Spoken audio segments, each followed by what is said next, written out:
Hi everyone, I want to continue my discussion of data science roadmap. This is part 6. And now I want to continue my discussion on MLOps. I told you that I'm going to divide this MLOps section or MLOps discussion to over multiple videos. And the reason for that is this is very important topic in machine learning.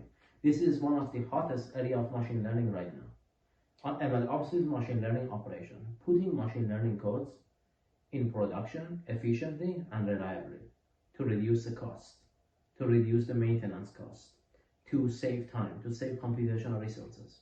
So many advantages to MLOps. Amazon and big techs are going very crazy on this topic. All right, and there are lots of positions, lots of companies are hiring only for MLOps, only and only for MLOps. No other knowledge of data science and machine learning is needed, only and only for MLOps. All right, let's continue. Now I want to talk about really important topics. In this video, I'm going to talk about the core concepts of MLOps. This is model training, model testing and prediction, and model comparison. These two are the most important. These two are very important. The model comparison, I would like to consider as extremely important as well, but these two are like vital. You must know them. I will tell you the best practices or the things that you need to know for MLOps, and I haven't seen anywhere else these things to be covered, because you need to do this stuff. And I was doing these things. I was actually representing a team for these procedures. So you need to have a good grasp. And I'm also right now doing it as well. Okay, so let's start. First, I'm going to go over model training, the best practices for training, retraining, and all the stuff that you need to know. All right, very good. Let's start. I'm going to erase the board and start with model training.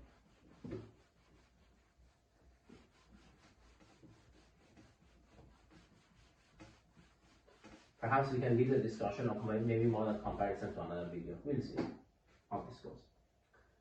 All right, so model training. Maybe the most important concept in MLOps. All right. So what practices we should use to train the model efficiently, correctly, reliably? This involves practices for retraining of the model, for model retraining.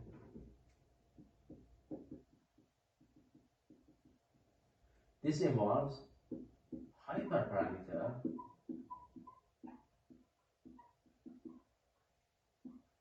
optimization, and this involves something super important, the technology or the tools that we use for training. Tools and technologies for training. All right, so this actually covers the most important part of model training. All right, so, and also maybe the algorithm and the model.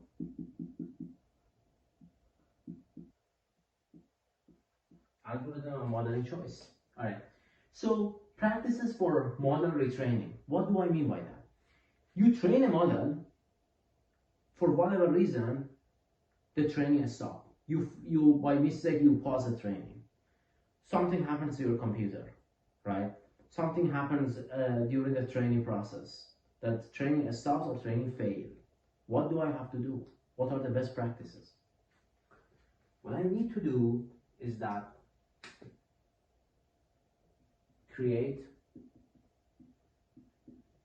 model checkpoint per epoch or iteration. Per epoch or iteration. That's one of them. Right now, right in the software. Let's go one by one. Model check. Create model checkpoints per epoch or iteration. That's the one thing, right? Retrain the model from checkpoint. Do not retrain the model from scratch, from checkpoint. Right? This is a very important practice. Most people don't really know this stuff. You checkpoint a model for 3 epochs. You want to tune the model for 2 more epochs. Do not start retraining a model from scratch.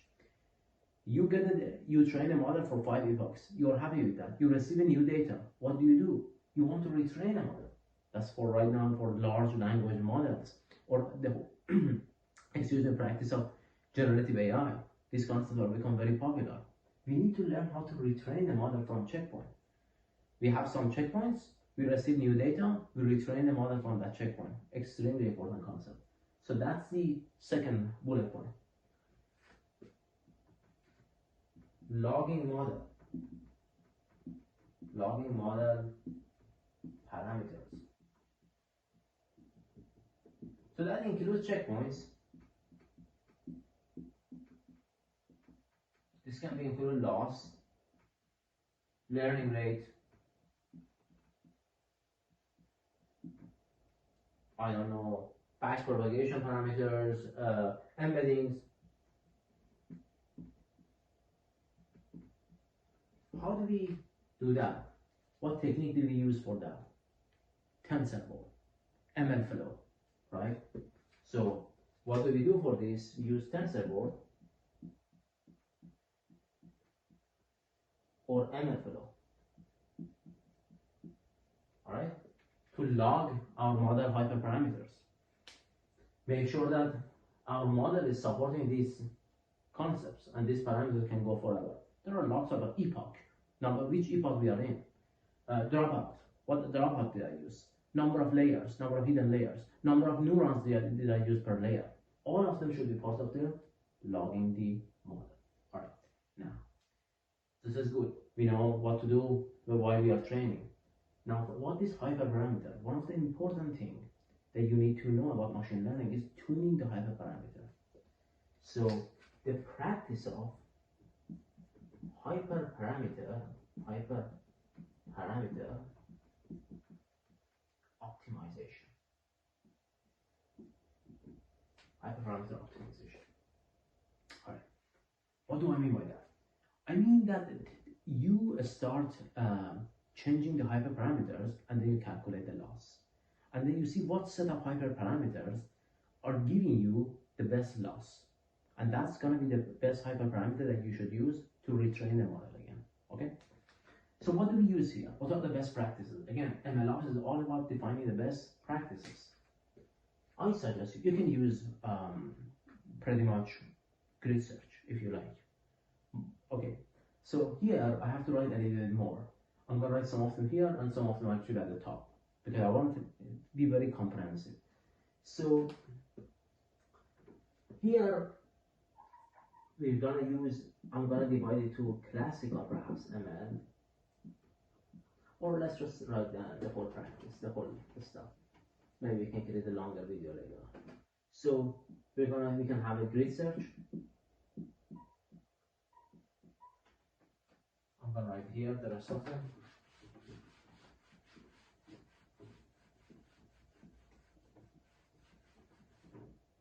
Grid search.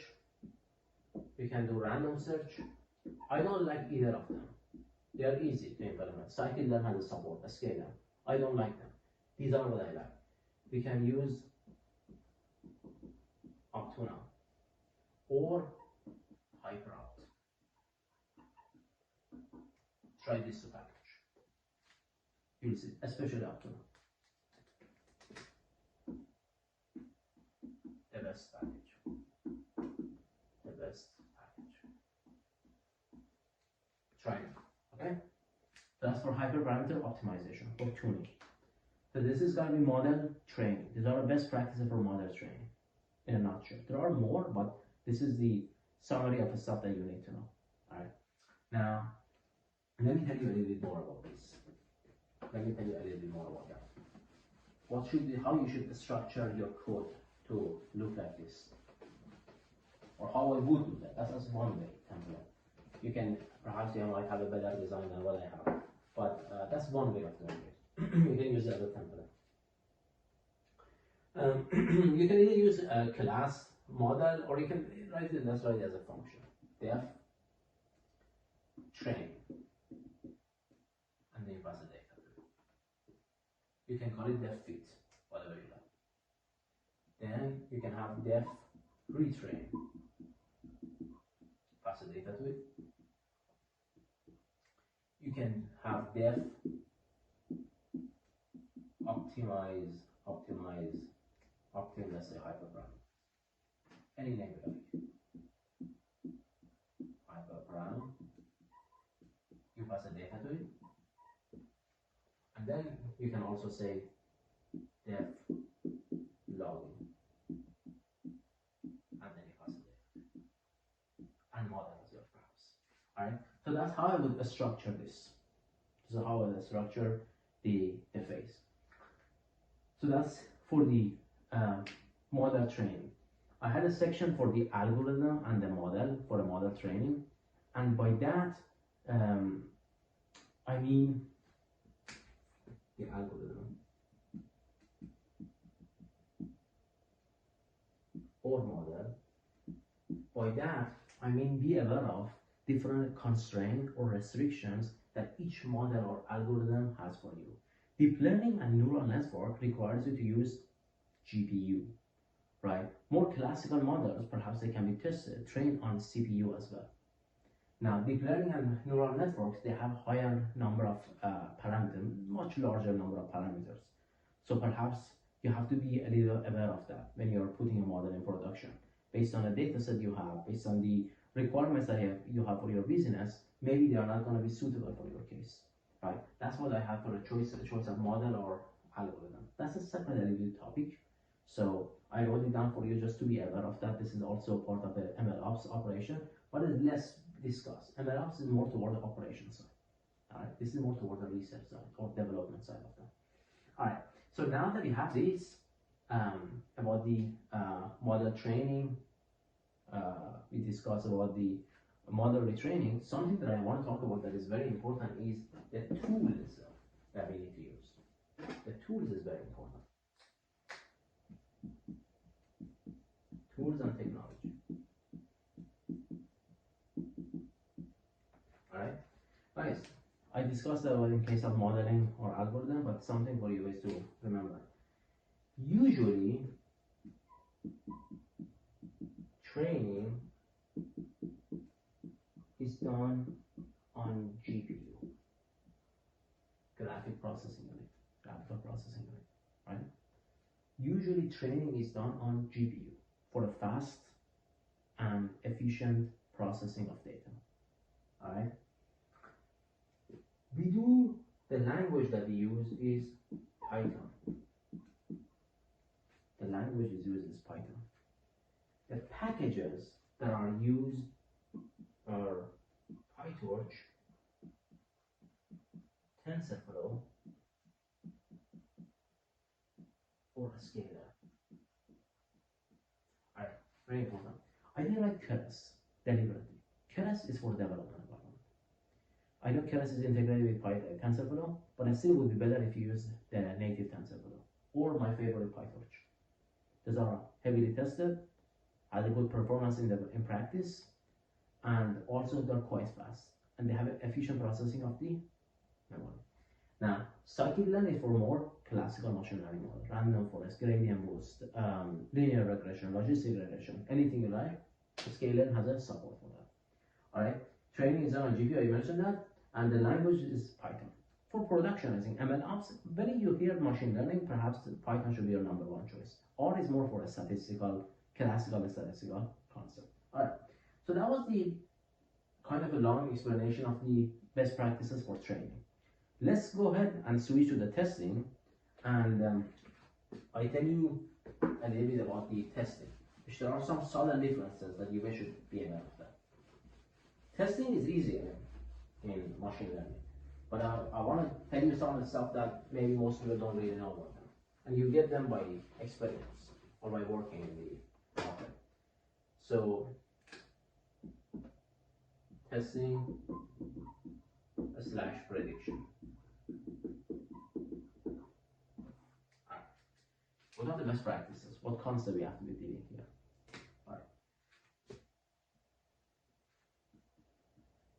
Load, trained model. Load, checkpoint.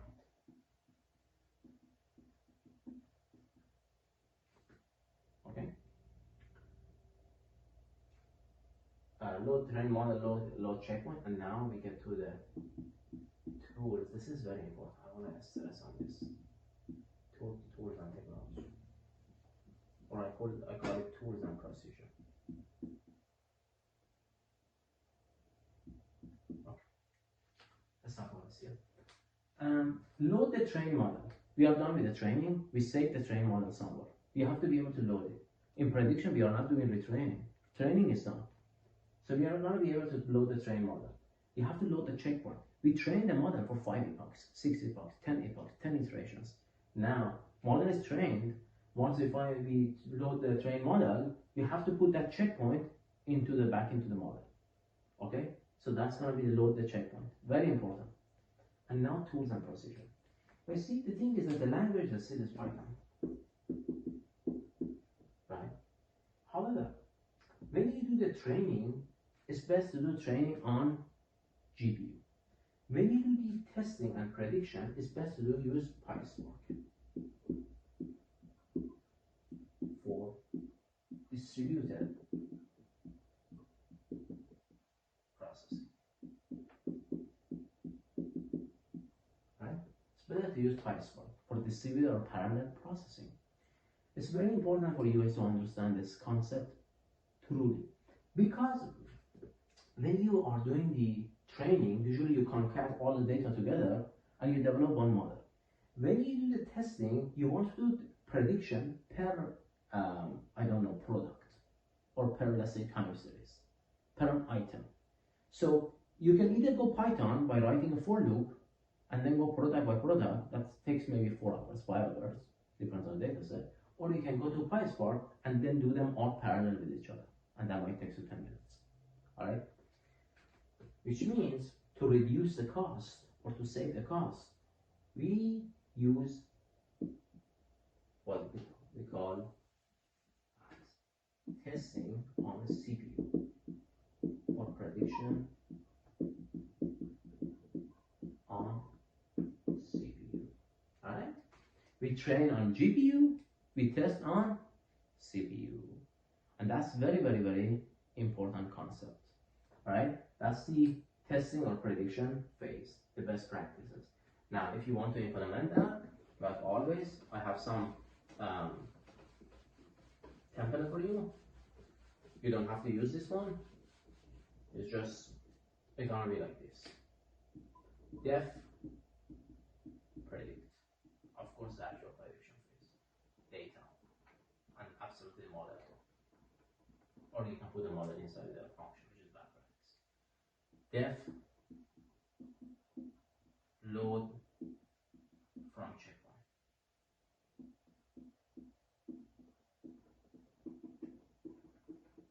Date.